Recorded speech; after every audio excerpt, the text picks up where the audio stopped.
Hello, my name's David Runciman, and this is Past, Present, Future, the History of Ideas podcast. Today, it's part 4 in this series of conversations with the political theorist Paul Sagar about what's wrong with political philosophy. Today, we're talking about two late 20th century thinkers, Bernard Williams and Judith Shklar, who explicitly said that we shouldn't start by asking questions about justice. In fact, we shouldn't try and achieve an ideal politics. We should have a politics that suits the kind of people we are, and in that way, we might avoid the worst politics of all.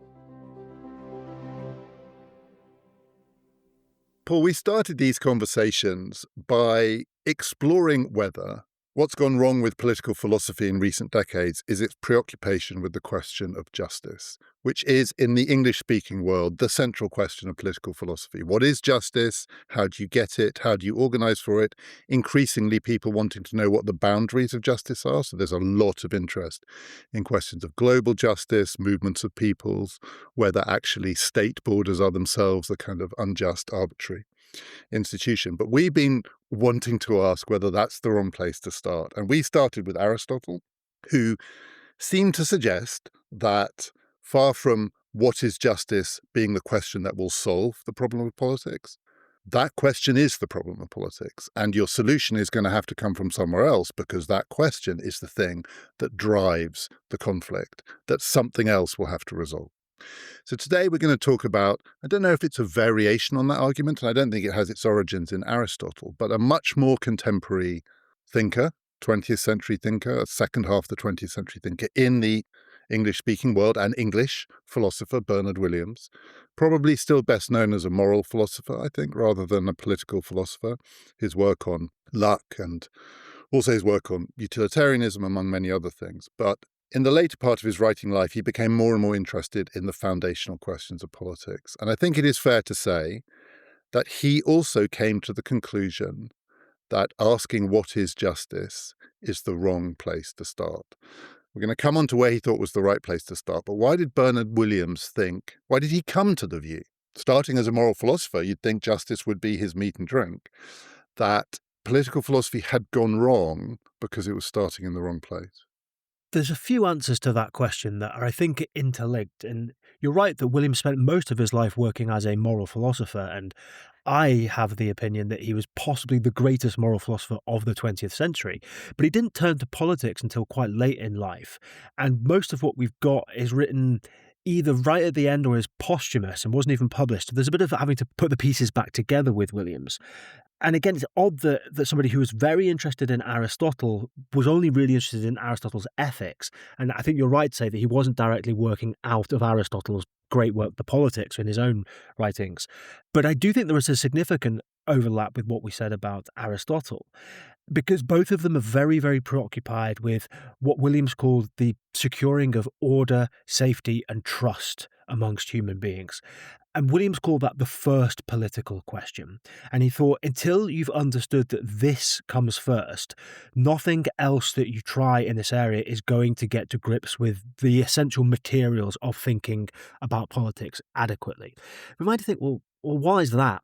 And Williams wanted to say, well, because there's a sort of important analytic distinction. We can make it cleaner in our theorizing than it will really be in practice, but it's useful in theorizing to say, what's the difference between war and politics? War is one bunch of people trying to get control, domination, power over another, and using whatever means they can to do that.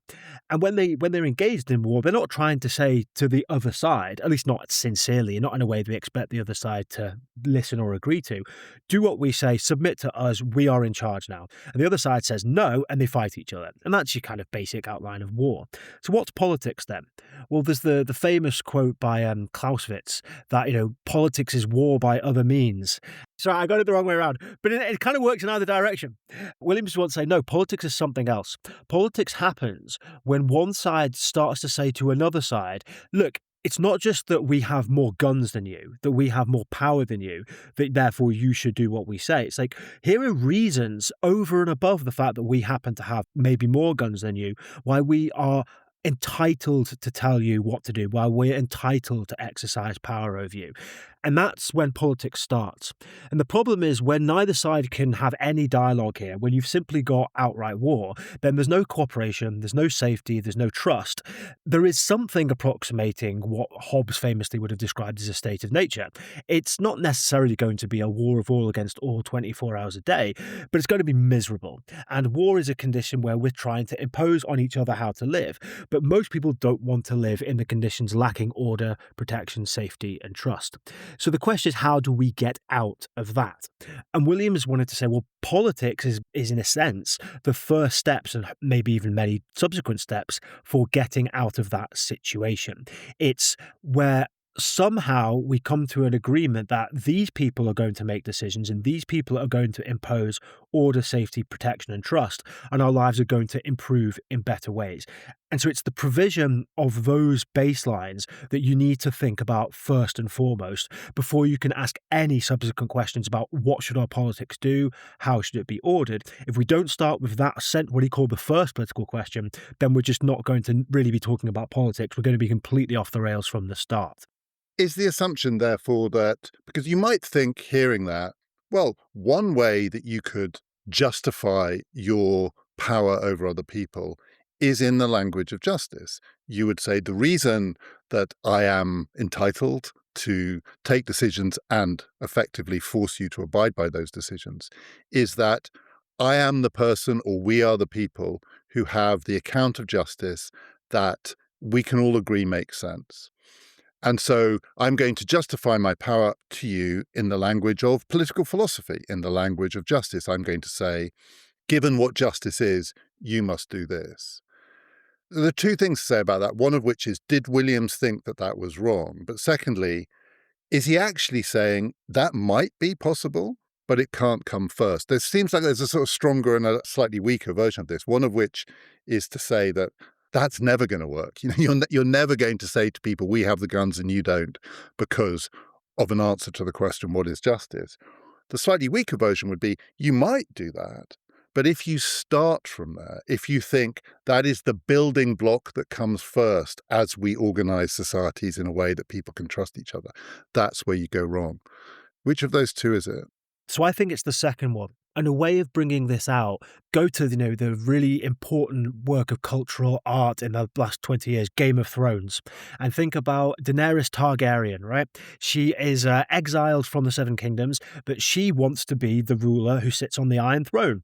And she happens to have dragons. She has 3 dragons. And she says to people, I should be the ruler of the Seven Kingdoms. And they say, why?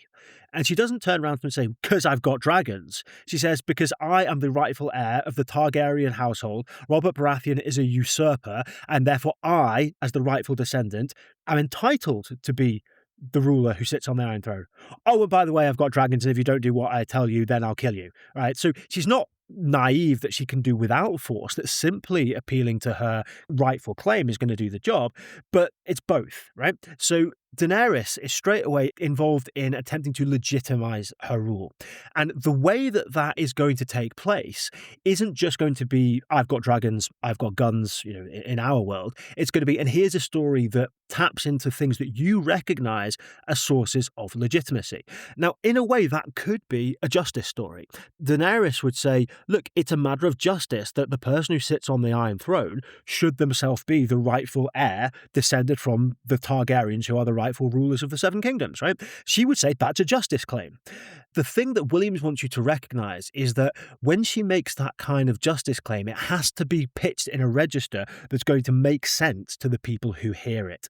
So other people in the Seven Kingdoms are going to turn around and say, well, actually, no, because your father was a mad person. And by the way, we've looked into our crystal ball and we know that if you get power, you'll set the whole city on fire with your dragons. So that's not enough. The mere fact that you were born to a certain dynasty, that doesn't make you the rightful ruler. That's not a good claim of justice. So now you get a conflict about justice. So revert to the real world. There was a time, let's say 1,000 years ago, where in places like Britain, you could If you were a king, say, well, I am a rightful ruler, not just because my dad was the king, because it is the divine will. I have the divine right of kings. I am put here by God to be the person who administers justice on this realm under his instruction. So it is a matter of justice that I should be king. And 1,000 years ago, a lot of people might have heard that and thought, yeah, okay, that makes sense. I'm a Christian. I believe in the hierarchy. Oh, turns out the Pope has also endorsed you, and this is pre-Reformation, so everyone's a Catholic. Okay, that sounds like a legitimate claim. And so that would work. The problems happen when some people say, hang on a minute, how do you know the king made you the boss? I don't share your version of Christianity, right? I don't agree that this would be an instance of justice. Having you be the king on this basis is against various other principles that I hold. And so simply appealing to justice as if it's self-evident runs into a couple of problems. One is other people disagree about what counts as justice. They just might reject your claim out of good faith and maybe out of bad faith. So simply saying, I have justice on my side, doesn't get you going. A second problem is that what counts as justice changes over time. And you can't simply say, well, look, I've read a lot of Plato and I have understood the form of the good, and therefore I know that I should be in charge. And therefore, if you do your philosophy and follow the reasoning correctly, you'll agree that I should be in charge. That'll be the end of that. It won't work as a political strategy. So it's not that justice is irrelevant. It's not that justice talk has no place in politics. It's that for it to get off the ground and actually mean that some people are willing to let other people have power over them, you've got to understand the rhetoric and the frames of reference and the ideas that they have in order for them to endorse somebody else having power over them, somebody else being allowed to be in control of the mechanism of, for us, it would be a state, which imposes protection, safety, order, trust in these things that we want. So justice is going to be an important part of this story, but it's not a part of the story that comes first, in a way that if we could just sort justice out, well, politics will flow nicely and everybody will just do what they're told and behave, because the point is they will maybe disagree about what counts as justice. And so we have to understand in any particular time and place where somebody's going to be recognized as being the rightful ruler is going to have to depend upon what the people who are being told to recognize them are willing to go along with. What they think, yeah, okay, that makes sense. Those are good reasons. I'll do what they say. So we now would not take divine right of kings to be a good reason to consider somebody as having rightful power. 1,000 years ago in this part of the world, we might have done. So it changes. So justice can't be context independent. It can't just be some truth that we've discovered and hope to apply. It's got to be filtered through the psychologies of whoever's being asked to submit to power. Is the problem with that, though, it certainly sounds like it could stray into a kind of relativism. There's nothing that we can say about how our politics should be because everything is context dependent.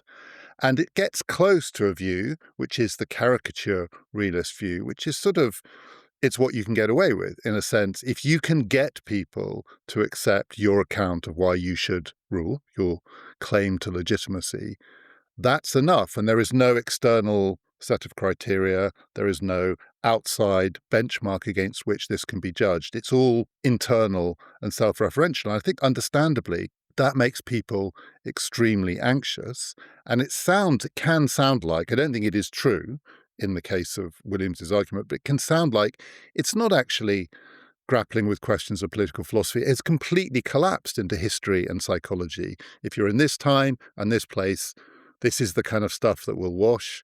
If you're in this time and this place, it'll be something else.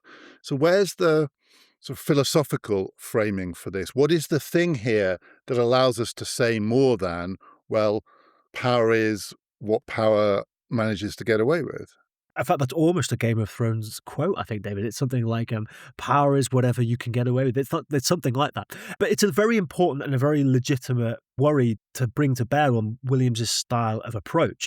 But there's a couple of things to say, I think, here. The first is Williams is quite aware that simply asserting power successfully is not by itself going to be enough in either people's actual lived experiences or for us as philosophers. Now, one philosopher we've already mentioned who kind of seemed to, in various modes, think that it might be enough was Hobbes. Hobbes seemed to think, look, if you can impose enough order such that people stop fighting each other, that's all that is required to make you effectively legitimate, because anything is better than his famous state of nature.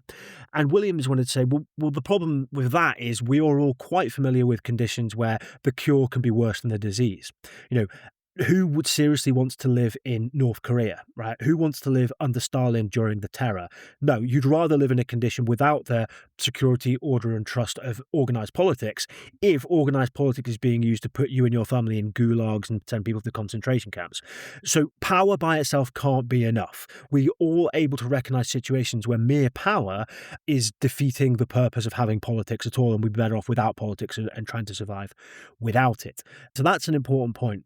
So is that because you use three words there, security, order, and trust? And I think people might look at North Korea and think the word order. I mean, none of us really know what it's like there. But the word order and maybe even the word security do hold under a society which is run in that way, but not trust. So is trust where the sort of philosophy is happening here? Because you can get forms of security and order under really brutal conditions. You just make sure that people can't deviate from the ways of living that you've imposed on them. But you can't get trust under those conditions. Indeed. And if you can't get trust, you can't have human flourishing, would be one way to put it, because you can't have meaningful interpersonal social relations. You can't have a developed economy. You can't have quality of life. And so trust, it can seem like, oh, that can't be as important as order and security, but it is for precisely the reasons you've put forward there. So one thing that philosophy is helping to do there is sort of bring out what's important. But closely connected here, Williams would want to say, and I think this is a universally agreed upon principle in Western philosophy, might be the only one, which is might alone does not make right. That you cannot simply say that, well, just because I've got the dragons, just because I've got the tanks, therefore I'm the rightful ruler. Nobody, as far as I'm aware, I don't think anybody in the Western tradition has ever accepted that might makes right. You always have to offer more than just might. You have to give a legitimation story. So that's one thing that philosophy can remind us here, that simply because somebody has the guns or has the dragons, that is never going to be enough. We always want more. So to put that in slightly technical terms, there will always be irreducible normativity to political activities, because political activities always require some kind of justification to be offered. And so philosophy helps us to identify, politics can never just be might versus might, because that's war. So that's one element. But there's something else that's more important for where philosophy can come in here and really help us out that Williams is very keen to stress. And indeed here I think goes beyond the person we talked about in our last conversation, Weber, who could justifiably be accused of what you've just outlined, which is, but hang on a minute, what if the powerful manage to just use their power to bewitch everybody into thinking they're legitimate through their power? So we can all imagine a scenario where, let's say, the MAGA propaganda machine gets really up and running, and in fact inject some clever drugs into the Western water supply, so that we all wake up tomorrow thinking, let's give Greenland to Donald Trump. The only reason we think that is because we've been inundated with social media propaganda and a drug in the water that we're all drinking. Well, no one thinks that just because we now suddenly think, yep, Donald would be the legitimate ruler of Greenland, why did we ever think otherwise? The mechanism by which we have come to think that is itself delegitimating or invalidating the conclusion that we think we've come to. Now, that's a very silly example. Everyone can say, well, if you've put drugs in the water, well, obviously that can't be a legitimate means of generating our assent.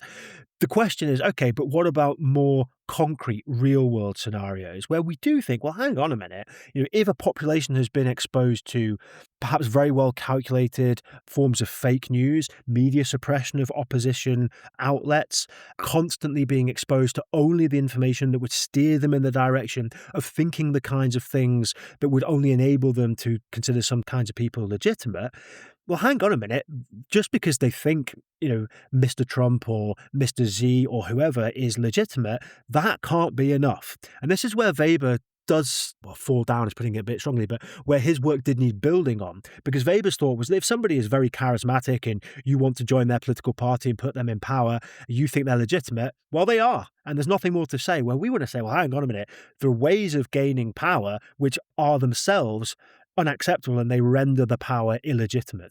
And Williams called this the critical theory principle, taken very loosely from the critical theory school in Germany after the Second World War, that we're very big on thinking, well, hang on a minute, we all dislike capitalism because we're Marxists, and yet the working class and the middle class all seem to be quite fond of capitalism, and they keep voting in centre-right parties and engaging in consumer acquisition rather than revolution. Oh, they all must be suffering from false consciousness. They must all be deceived about their own real interests.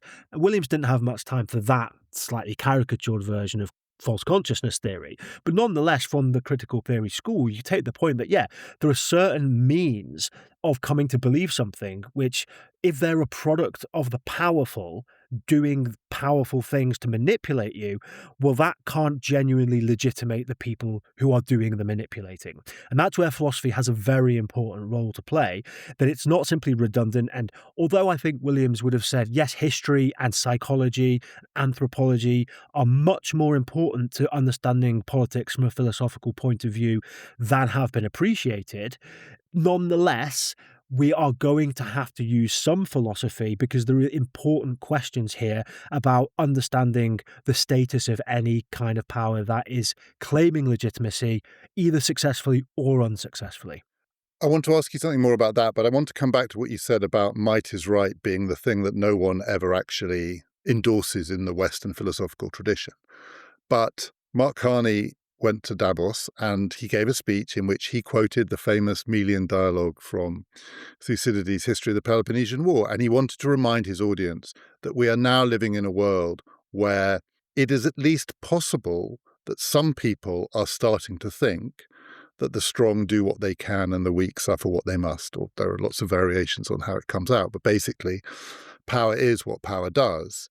Carney's not there to say we should endorse this position. He's saying we have to recognize we have woken up to a world in which we might have thought believing that was simply off the table. It's never off the table. That way of thinking always has the potential to return. Now, it's not a philosophical argument, and it's not in a work of philosophy. It's in a work of ancient Greek history. It is the Athenians who are saying it, the Democrats in the ancient world. So when you say no one has ever claimed that, what you're saying is there isn't a philosophical justification for that position, because clearly there are people who claim it. They claim it as a rhetorical device. I mean, they're not saying it simply because they can. It's not simply in itself an expression of their power. The powerful say the powerful can do whatever they want because it is itself a legitimation. It's a claim to authority. So what's really important to remember there is the context is it's war, right? It's international war. The Athenians pitch up on an island and say, right, we're the bosses. And the Melians say, no, you're not. And the Athenians say, well, yes, we are. And if you don't do what we say, we'll show you why we are. They don't do what they say, so they get shown. But the point is that this is international warfare. And that kind of might does make right because we've got, well, in their case, the boats. It's going to work at an international level. The worst place you can find yourself is in the position of the Melians, right? That is the condition that you absolutely want to avoid in domestic politics. So in a way, is the first question of politics a kind of avoiding the worst case scenario, which is we need to start with a question that recognizes that there is something which is so bad that getting away from that has to be our starting point. I think that's precisely it. I think that's precisely the point that Williams would want to emphasize there. And it's also worth remembering that he used as an example another ancient Greek example, which was the Spartans and their slave class of the Helots, who the Spartans would periodically declare war on the Helots. And once a year, they would sort of literally go to war with them and do horrendous things to them. Their teenage boys were encouraged to sneak out of military training camp when they were 14, 15 and go and beat up, abuse, even kill Helots. And the Spartans said, because they're our slaves and they're not our citizens, we're at war with them. And so Williams wanted to say this is an example of internalized domestic war. There was no political relation between the Spartans and the Helots because the Spartans didn't offer anything to the Helots as a way of a justification of why you should obey us because we have a right to control you. They just said, you're our slaves and we'll do what we like to you. And that was warfare. And when the Athenians turn up in Melos and say, do what we say because we've got more boats than you, that's warfare. And the thing that they don't turn around to them and say, oh, well, we've been studying the natural law of the seas. And as you can see that we have a better claim to your island than Sparta because of this treaty and blah, blah. They don't even bother. So what they're doing there is fully engaging, not into politics, but in war. So even in that context, the strong do what they will and the weak suffer what they must is not a political claim. It's not an attempt to actually justify violence. It's just saying, we're going to get away with it. So what are you going to do about it? But that's not politics. And of course, what Mark Carney is trying to say is one of the great achievements of 20th century and now 21st century politics is, at least for a while after the Second World War, it looked like in the international arena, we'd managed to get some of the norms that we associate with the domestic arena. And the great threat of the Greenland problem is we're going to lose that expansion of the domestic norms into the international. And have a look at history. That hasn't been very good for the species. So probably a bad idea to renege on all that stuff.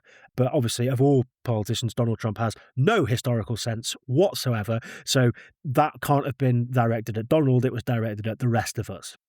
It's very interesting the way you put that, because as I said at the beginning, one of the features of political philosophy in the English-speaking world over the last couple of decades is the interest in expanding what might be thought of as domestic understandings of justice into the international arena. As it were, if we have domestic welfare states, why do we not have international welfare states, international transfers of wealth or wealth taxes? Why do we police these borders as though this group of people had no rights and this group of people have all the rights? So it's a version of trying to think about what it would be to expand the domestic into the international. But it is coming from a very different place, including a very different place from where Carney was coming from. Carney was not making a Rawlsian argument in order to highlight the dangers of Donald Trump. He was talking about domestic order, not domestic justice. Who does Greenland belong to? That is a question of justice. I don't know. It doesn't belong to the Danes. I mean, if you're starting with the answer to that question is Denmark and that equals justice, you're going to struggle philosophically to get very far with that. Justice isn't going to help you very far, but that question of what is the level of order that we want to live with, that we can live with, but also that we can't live without. And to connect it back to the person we talked about last time, Weber. So as you said, Williams seems to go a bit further than Weber.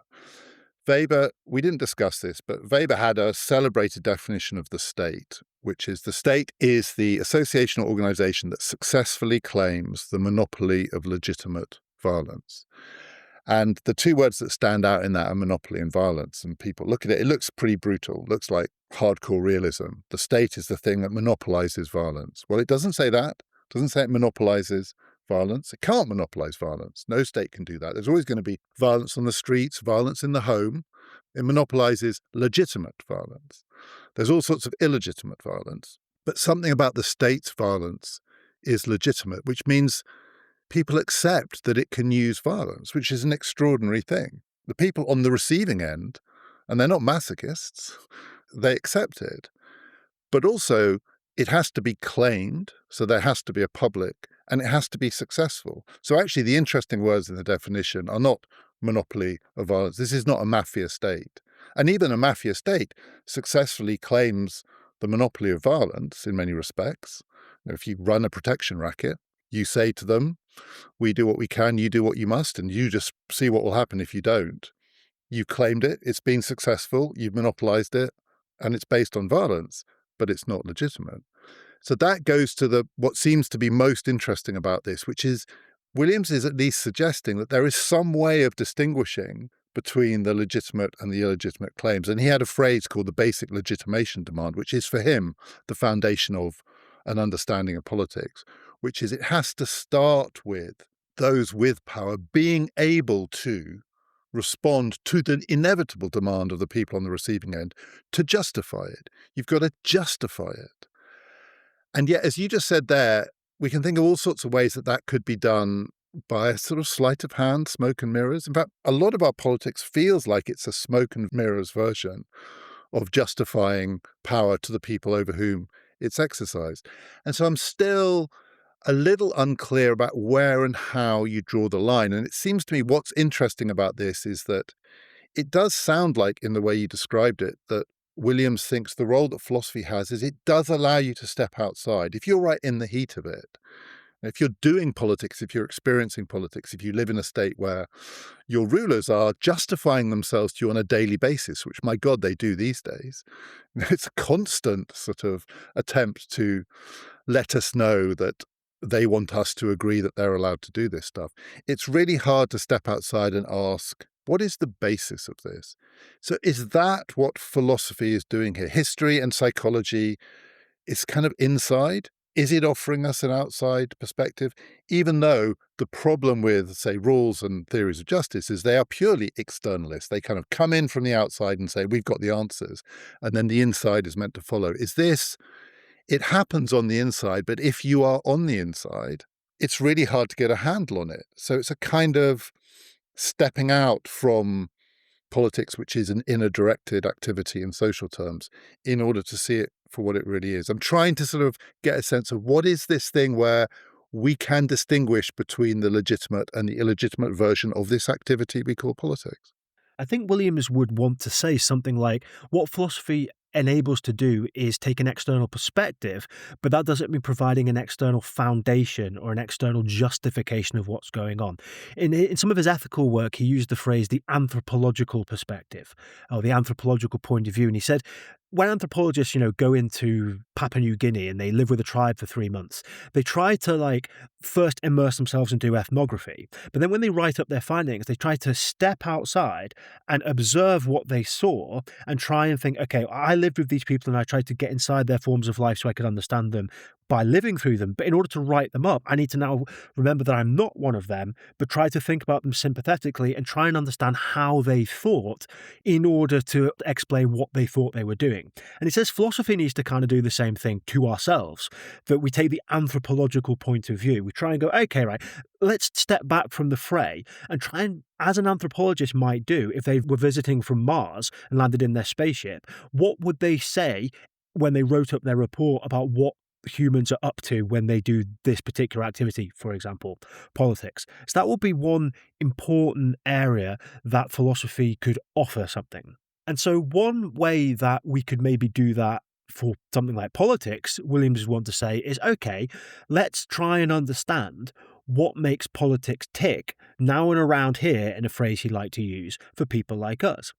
And what he wanted to say is, okay, let's understand what are the conditions according to which people in this moment in history are willing to go along with some group of people having power. And very roughly, he wanted to say, at this stage, at the end of the 20th century, when he was writing, it's going to be some kind of liberalism. And by liberalism, he meant something quite capacious and not particularly technically specified, but a form of society in which there was broad toleration for different religious views, for different ethical commitments, was married up tightly with democracy. People were given power based on elections and on fixed terms. There's the rule of law. There is some kind of market competition in place, though very compatible with different kinds of welfare state. And there's a sense in which liberal institutions like that, by the end of the 20th century, had kind of emerged as the only way of organizing power in advanced societies that enough of the population could go along with, thinking, oh, well, this person won an election and the courts say that they're entitled to rule and they're keeping subsistence levels up and they're not taking away the rights and the freedoms of ethnic minority groups or different religions. Oh, well, they're entitled to carry on being in power then until the next election. And very loosely speaking, that's a form of liberalism. And here we're using liberalism in a very capacious understanding. And Williams wanted to say, well, look, at this point in history, by which we mean the late 20th century, that's kind of the only game left in town anymore. Radical socialism, forms of Marxism that wanted to take over the forms of production in society and direct the economy according to a blueprint put forward by people in bureaucratic positions of power, we know that doesn't work. That's off the table by the end of the 20th century. Things like extreme forms of fascism, well, not just extreme forms of fascism, but nationalistic, very extreme militaristic right-wing regimes have been severely discredited because of the horrible experiences of the 20th century. Obviously, Germany is your leading example, but also Italy, Spain, Portugal, Argentina. Human beings by the end of the 20th century are like, well, no, we don't do that. There are many different varieties of liberalism around, Williams thought. You've got American, say, Reagan style and then Clinton style at the end of the 90s, American capitalism, which is very different from Sweden, is very different from France, but they're variations on the theme, which we could call liberalism. And Williams thought that by the end of the 20th century, most people in the West, by which he referred to as now and around here, that was kind of just because of their history and their shared psychologies and their shared expectations about things like legitimacy comes through elections, comes through regular voting, that was the framework within which anybody could come to understand whether or not somebody claiming power was entitled to power. But crucially, Williams thought this was not a timeless truth. This wouldn't have been the case in the Ramesses II in the Iron Age. It wasn't the truth in Japan in the 15th century. Arguably, it wasn't the truth in other parts of the world when he was writing. I think he would have been quite receptive to saying it's not true in China. Certainly not true in China today, but it probably wasn't, almost certainly wasn't true in China in the late 1990s. Nobody in China seriously thought, oh no, you can only be legitimate if you're democratically elected as part of a capitalist system with a bit of a welfare state attached to it. That just didn't apply. China had different frames of reference as what counted as legitimate. So Williams was, to some extent, yes, a kind of relativist. He didn't think there were timeless truths about what guaranteed or generated legitimacy for certain forms of power that applied in all times and all places. They were context dependent because they were ultimately dependent on the psychological profiles of the people living in a given time and place to whom power was being justified. And some people get very anxious when they hear that. They think, but no, isn't the job of philosophy to find the timeless truths that apply across all contexts? And Williams said, no, you can hope for that, but it's a hiding to nothing. And what philosophy's got to face up to is that there's a certain kind of relativism here. Now, it's important to quickly flag, but so did Rawls. And this is an important tweak that I must add. Rawls, especially towards the end of his life, also didn't think that he was in the business of providing a theory of justice that would be true in all times and all places. There is some debate within the Rawlsiana scholarship deep in the monasteries as to exactly how much this was an honest pivot from Rawls. But one way of characterizing it is in his big famous early book, A Theory of Justice, he was putting forward a theory of justice that would apply to all politics and all times and places. By the end of his life, by the time he writes his second big book, Political Liberalism, he seems to be saying, no, I'm just writing a theory of justice that applies to constitutional democracies in the West in the wake of the Second World War. So there's complicated questions then about why he and Williams nonetheless may disagree about some important questions. But there are some philosophers who still get very anxious at what does look like a kind of relativism in Williams's account. Look, this is all going to be relative to what certain people think in certain times and places. There's no getting away from that. And then the question is, well, is that a failure on Williams's behalf, or is he just telling us how it really is? And the people who get anxious about it are the people who've got a problem. They need to learn to just face up to the truth. And that's a very deep question, but you can probably tell from the way I'm putting it forward whose side I'm on. But there we go. So I feel like we've got to where these conversations were always heading. And in a way, this is the point of what we have been talking about over these episodes. And it's to do with that question of now and around here, how do we make sense of that? In the language of legitimacy, this language that Williams brings to political philosophy, you have to be able to answer the basic legitimation demand. And he was arguing at the end of the 20th century that you can't do it as a fascist. You can coerce people, you can brainwash them, you can terrify them.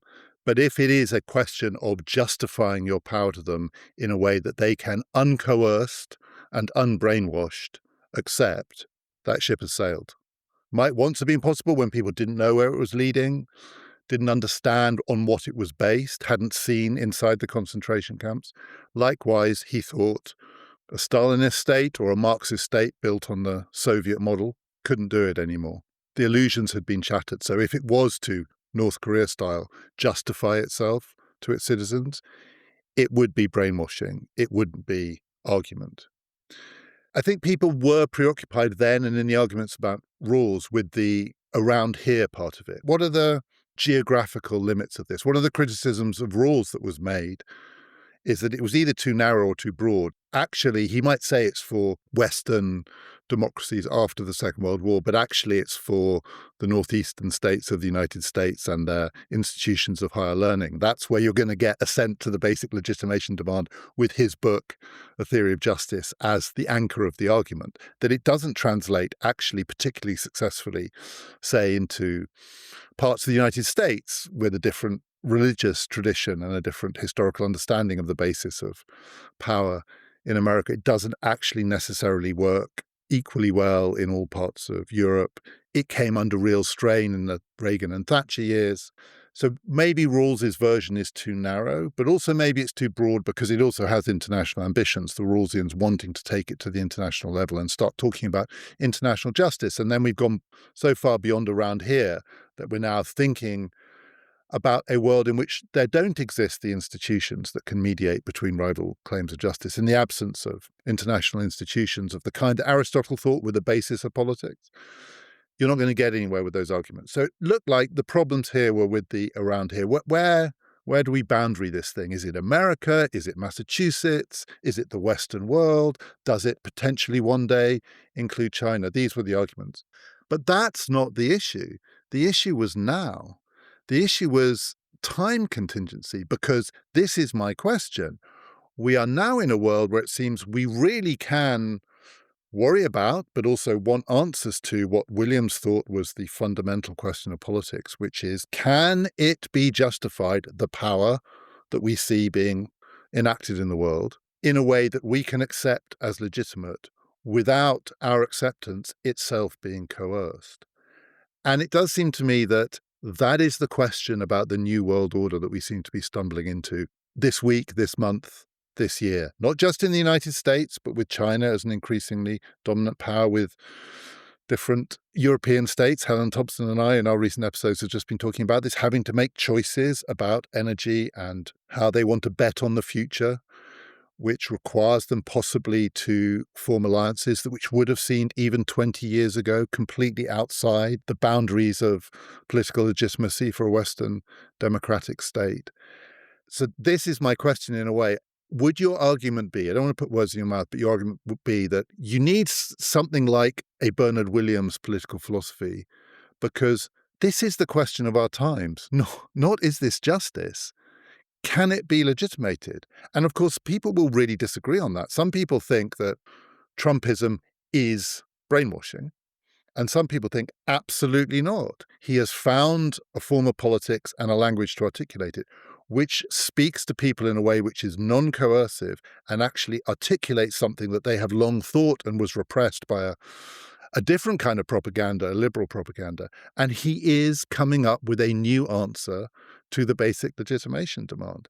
Now, I don't know where and how we draw the line there, but I think, agree with you that this is the question of our times. What is the biggest question of our politics? Weirdly, it sounds very technical and academic and ivory tower, but it's not what is justice. It's what is the basis on which the legitimation demand can be met. So one thing that's always been tempting to me when thinking about Williams is this an instance in his writing of what Hegel famously called the owl of Minerva?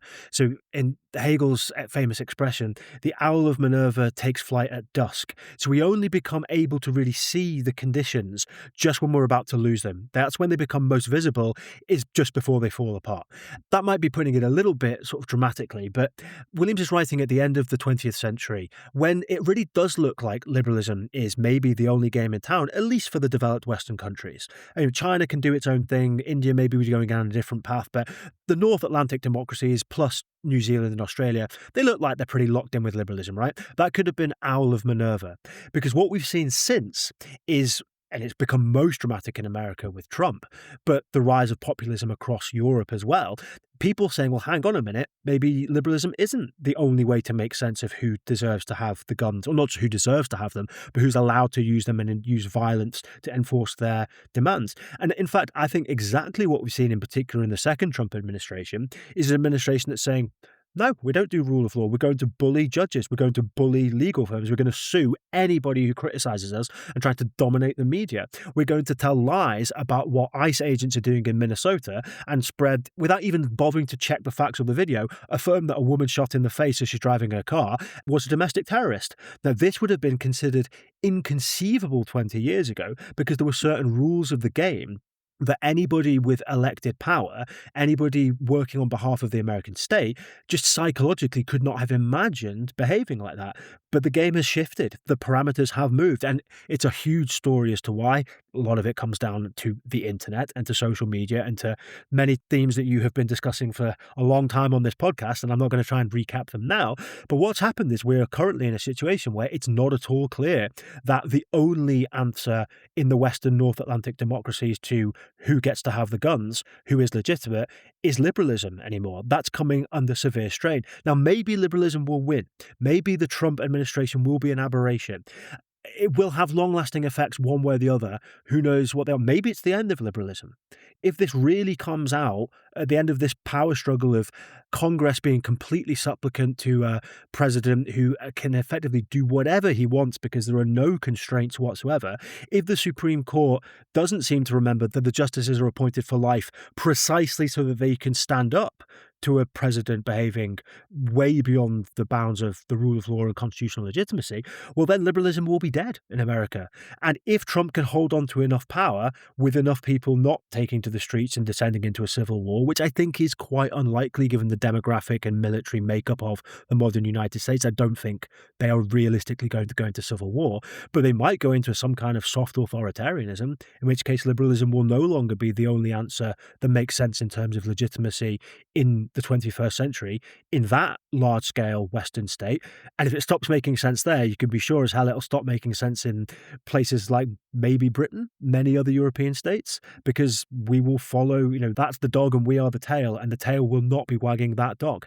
So yes, to repeat what you said, these are not questions about justice. These are questions about legitimacy filtered through the psychologies of the people who have to submit to these forms of rule. And if you want to understand 21st century politics, I think that's a better place to start than asking, but what would an ideally just America do in terms of its welfare state? Well, yeah, you can have that conversation if you like, but it ain't going to tell you anything about the world that you live in. I'm still not completely sure whether you were just saying that if liberalism, the kind that Williams thought might be the only game in town at the end of the 20th century, is the loser in this struggle. And I agree with you, it's a real struggle. It's epic. It's Game of Thrones style.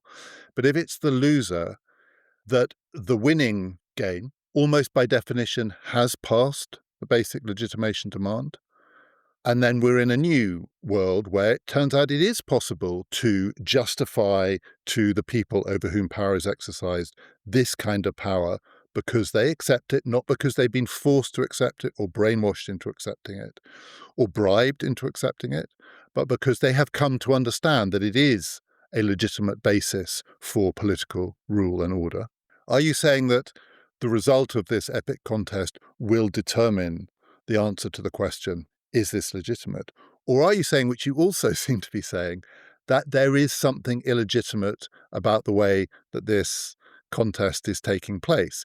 I'm not criticizing you and saying this. I feel conflicted completely along these lines too, which is, on the one hand, that philosophical perspective allows someone to step back and say there is something going on here where we may actually be witnessing a shift in what people like us, people around here and now, think is an acceptable basis for political power. That may be happening because, after all, you and I aren't special. When we say people like us, there's all sorts of people living around here and now.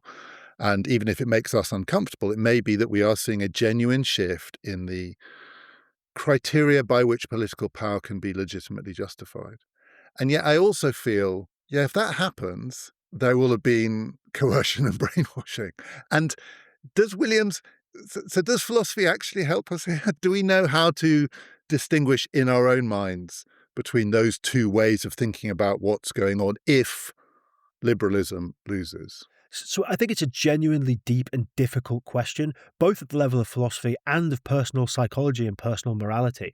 So let's fast forward 30 years and liberalism's lost. Soft authoritarianism is ascendant, probably with a lot of help from AI in Silicon Valley. And, people like you and me, David, we look back on, do you remember the glory years of 2010, before it had all fallen apart and we had nice constitutional democracies, and we won't just think we have lost, which we will have done if that's what comes to pass. People like us will be the losers of history. We'll also think it was wrong that we lost, that the people who've gained power are in fact a worse version of politics and in some sense illegitimate, because better politics is the kind that we liked. But this is where it gets tricky, because what I think we'd also consistently have to say is, but we are now, let's imagine, in the minority, sufficient numbers of people are sufficiently willing to go along with this kind of authoritarianism, which, for example, I think is arguably the case in somewhere like China. There are many dissidents in China. There are many people who don't accept the legitimacy of the CCP, but they're not the majority and there's not enough of them. And ultimately, if legitimacy is a sort of function of numbers and there comes a crucial tipping point where if enough people think, yeah, this person's, they're the rightful ruler, well, then they kind of are. There's a really nasty scenario where those of us who think, well, they shouldn't be, we're just going to lose. But we're not happy to say, oh, well, we're in the minority. If we're good Democrats, we just accept that we've been outvoted. Or we're going to want to say, but something's gone wrong here. Like, they shouldn't be considered legitimate by all these people who are happy to endorse them. And this gets us into some really deep, difficult waters about how to make sense of those thoughts, to hold on to the idea that, well, legitimacy is ultimately going to be a function of the opinions, the psychologies of the people who it's filtered through in a polity, in a country. And yet we want to maintain the capacity to say, but they're wrong and thinking that that person is legitimate. They shouldn't think that. To some extent, that's just the nature of political contestation. That's just what it means for people to have disagreements about ultimate values and disagree publicly about them. And you can't really get away from that. What we've had in the last sort of 70, 80 years in the West is a really nice reprise of the historical norm, which is humans killing each other when they disagree about those things. We've been sufficiently close for the last sort of 80 years that in the West, we've managed to not resort to that. And we might lose that. And if we do, we'll lose a lot. But there is one other thing that I think we can say here in defense of liberalism, and which is, again, where philosophy is helpful for trying to work out what's at stake. And this is where Williams wanted to draw particular attention to the work of Judith Shklar, another to some extent neglected, although interestingly, increasingly not neglected, political philosopher of the 20th century, a colleague of Rawls's at Harvard, but who, if you read her correspondence and some of her own works, seems to have not taken Rawls very seriously for kind of the reasons we've been putting forward. And she wrote a very now increasingly famous essay that Williams directly picked up on, called The Liberalism of Fear. And what she said in that essay is, look, the reason that you should favour liberalism as a person in the North Atlantic democracies at this point in history is not because it embodies autonomy or that it brings about the most justice or that it instantiates human equality. It can try and do those things, and there's lots of rhetoric surrounding it in those things. But what it's really good at, compared to every other system we've tried, is reducing the amount of cruelty that humans inflict upon each other. That's where it's historically unprecedented, because partly it goes along with democracy, it uses the rule of law, it has elections, and it has public accountability. When people get power under liberalism, they are constrained in how they use it, partly because there are norms and values that other people share about what you can rightfully do with your power, and partly because when they start abusing it and engaging in tyranny, we get rid of them.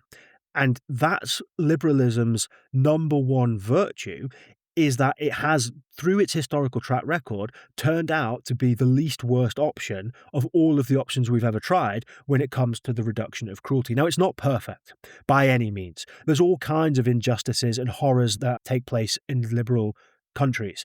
And when it comes to international relations, it turns out the liberal regimes are often just as bad, if not worse, than non-liberal regimes. So it doesn't do well on the international score, but it does do extremely well on the domestic score.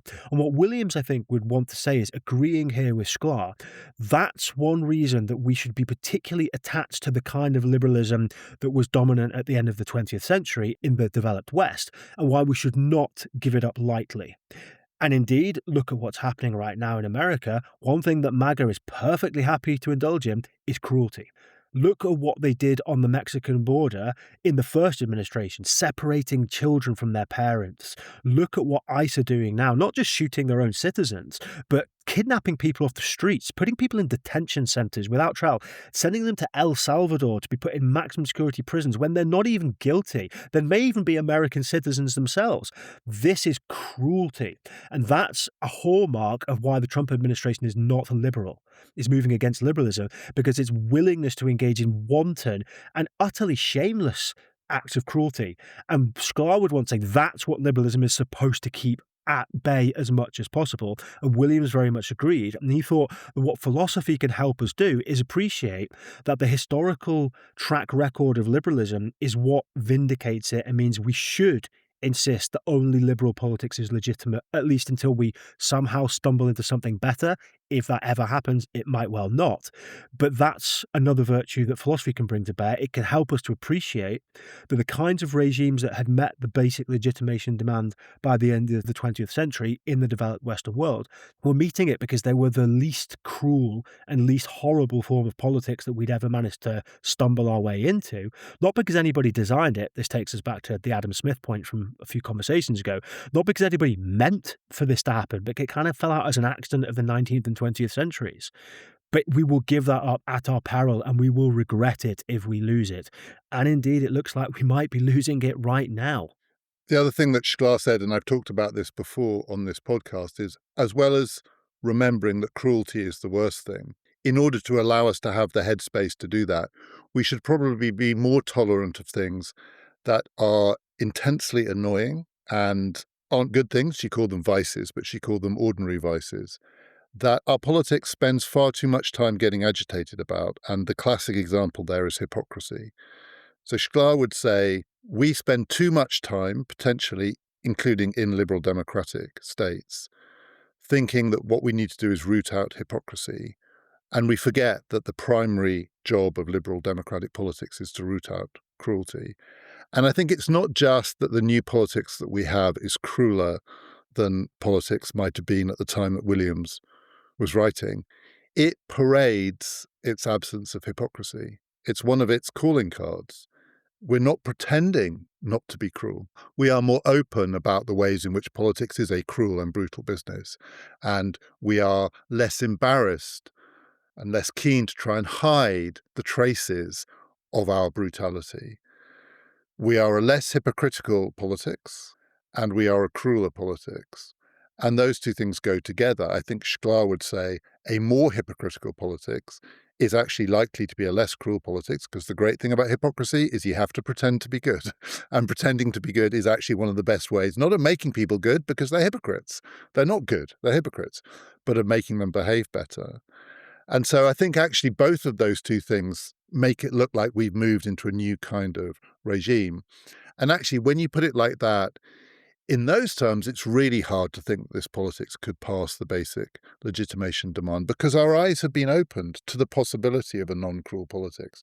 So if a cruel politics comes back, I think it's partly because the people who are the exponents of it are playing on our intolerance for ordinary vices. The other one that she lists is snobbery. She thinks we should be much more relaxed about snobbery, actually.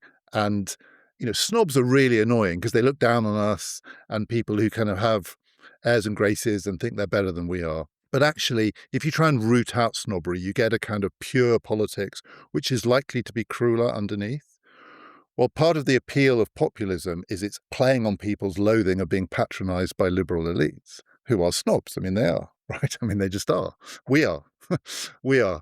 And snobs and hypocrites.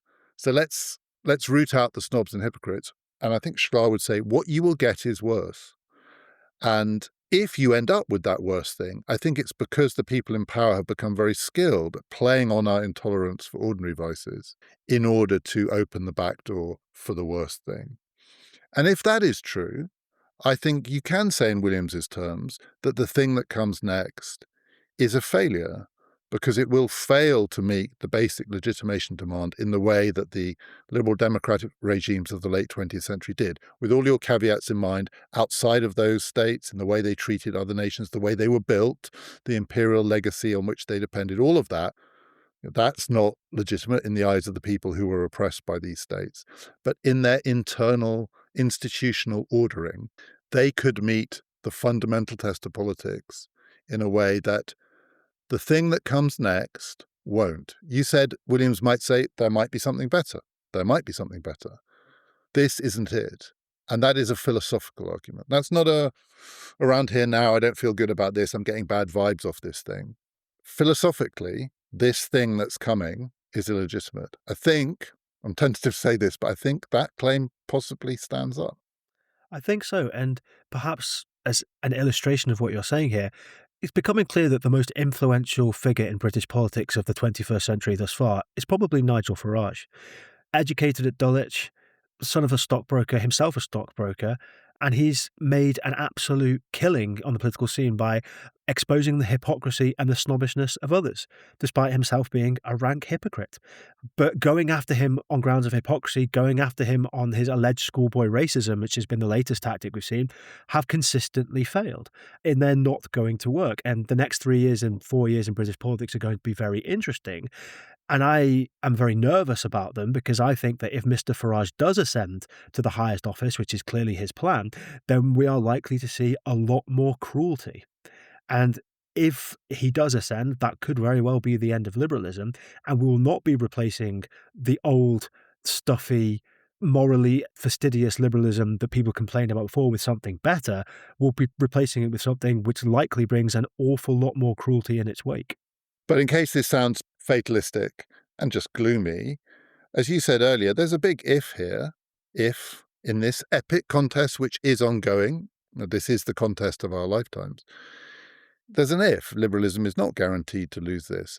But I think we can also say, and this is a philosophical argument in Williams's terms, that if liberalism doesn't lose, it will be because it has shown itself to have greater legitimacy.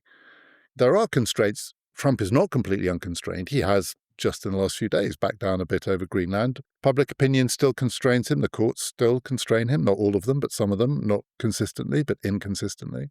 His party is not necessarily convinced that his way of justifying his kind of power to the kind of people they need to vote for them is actually an argument that works without brainwashing.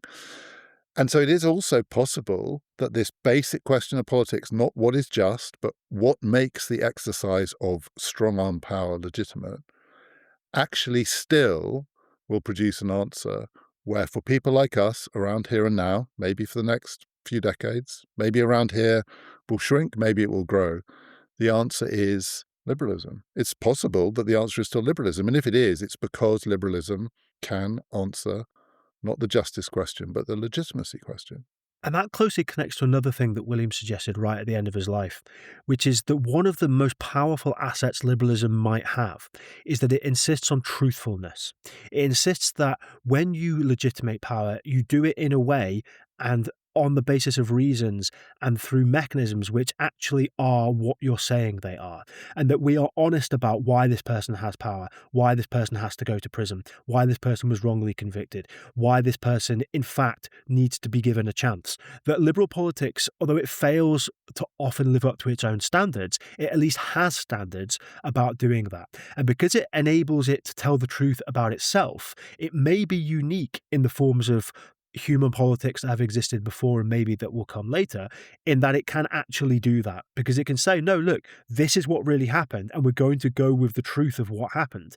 And I don't think it's a coincidence that the so-called post-truth era, the rejection of any, not just deference to expertise and to the experts that Michael Gove said that we apparently don't listen to anymore, but also just to any shared standards of actually what happened. What does this video show me? Is this a real video?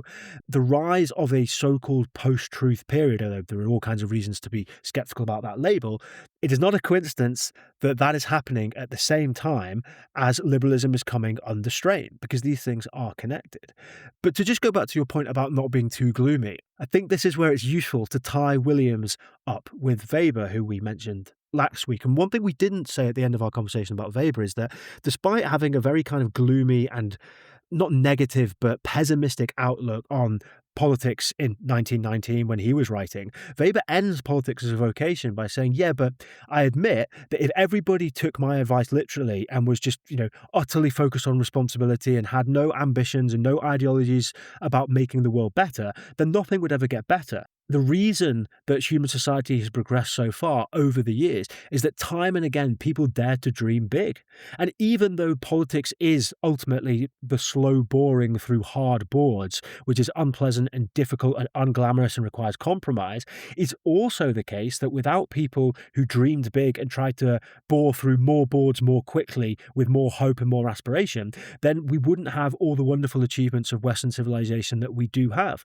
And I think something still applies today. today. We shouldn't get caught in an over-philosophically prescribed gloominess, according to which, oh, we know liberalism is doomed and the legitimation is just now going to go with people who don't care about truth, and say, well, no, that's not necessarily going to happen, because humans have an amazing capacity to surprise us, and against what theory and philosophy tells us we should expect, which is violence, failure, deception, things going wrong, we do strangely have an ability to outdo ourselves and come up with solutions right when it seemed like all hope was lost. Weber was writing in 1919, and it will have looked to him like things are pretty bad. 1939, things look pretty bad.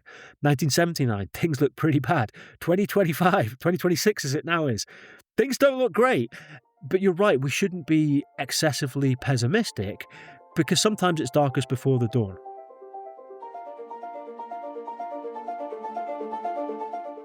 We hope you've enjoyed these conversations with Paul, and tomorrow on PPF Plus we have a bonus episode to accompany this series, a more personal conversation with Paul about how our individual experiences, our personal experiences, shape our understanding of the big themes of politics and philosophy.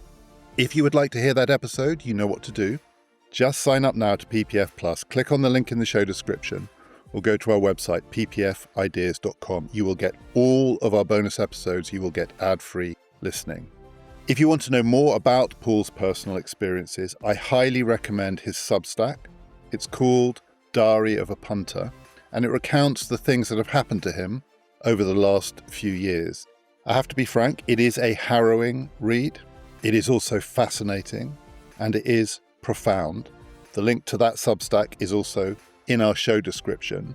But tomorrow's conversation on PPF Plus is an extension of some of the themes that he writes about there: luck, fate, chance, the ways in which all of those things can shape our understanding of what it means to live in a political society, in a human society, how we approach the biggest questions of all. So if you'd like to hear that conversation with Paul, it's a different kind of conversation. Do sign up to PPF Plus now. You will also be supporting this podcast. Next time in our regular slot, it's another new series. It's actually a set of conversations we're going to be running across the course of this year. At the risk of sounding a little pretentious, these are going to be conversations about the fate of humanity. Extensions in a way of the 2 episodes we recorded last year with Henry G. about the rise and fall of Homo sapiens. We're going to be talking about some of the future prospects for the species, how it might end, how we might avoid worst-case scenarios, what is at stake for all of us. And we're starting with a set of conversations with SM Sonia Amadei, a leading expert on the history and philosophy of nuclear weapons and nuclear war. And we're going to be talking about the immediate past, the present, and the future of nuclear weapons, and what they have meant, continue to mean, and may mean for the human experience. Do join us for that. This has been Past, Present, Future.